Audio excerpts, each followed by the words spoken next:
Salutations, je suis Francisco Bendezou et aujourd'hui je serai votre guide.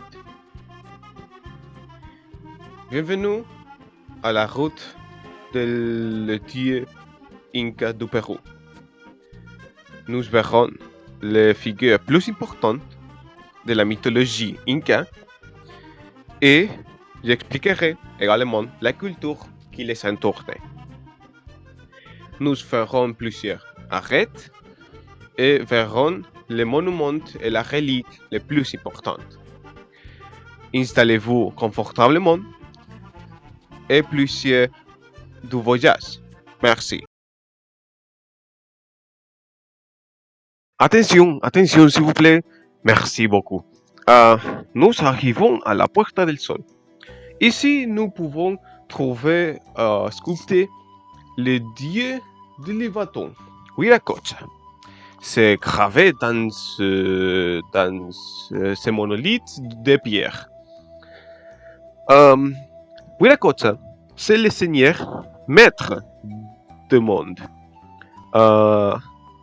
Il fait les premières divinités des anciens Tiwanaku. La culte du dieu créateur assumait une conception abstraite et intellectuelle était destiné à la noblesse. D'accord. Nous aurons maintenant du temps libre pour déjeuner avant de partir à la prochaine destination. D'accord? Très bien.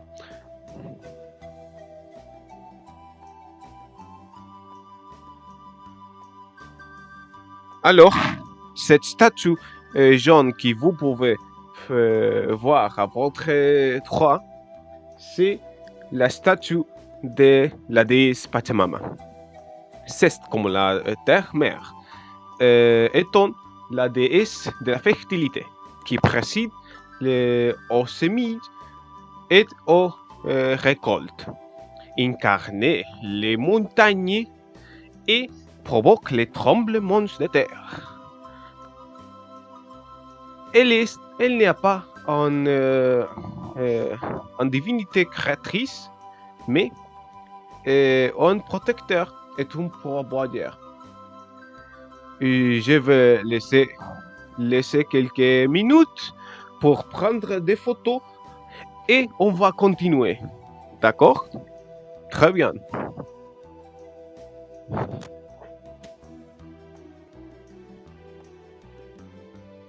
Regardez.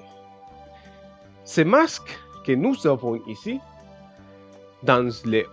sculptés dans l'or, est un masque du dieu solaire, Inti.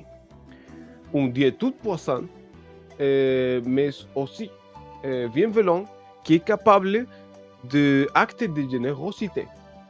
Cependant, Inti pouvait mettre en colère et manifester son mécontentement à travers des éclipses solaires qui nécessitent de sacrifices pour regagner les bonnes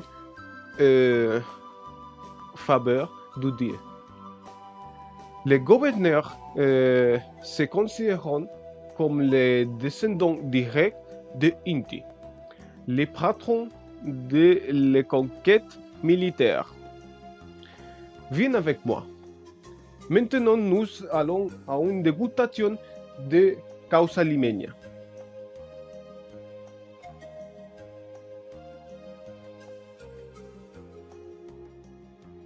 Enfin, et surtout, cette statue est réalisée en lapis-lazuli qui confère cette couleur caractéristique, représente le dieu de la guerre et du tonnerre, Illapa.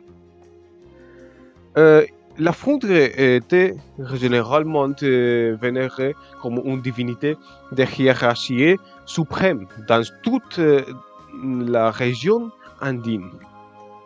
il n'y a pas été fortement lié à l'agriculture, car le climat idéal pour des récoltes et des cultures fructueuses indépendantes. En, tout, en tant que de dieu de la guerre, il a pas également joué un rôle, euh, un rôle primordial dans ce contexte de la guerre. Et voilà, nous arrivons à la fin de la visite et nous espérons que cela vous a plu. Profitez de Pérou. Merci beaucoup.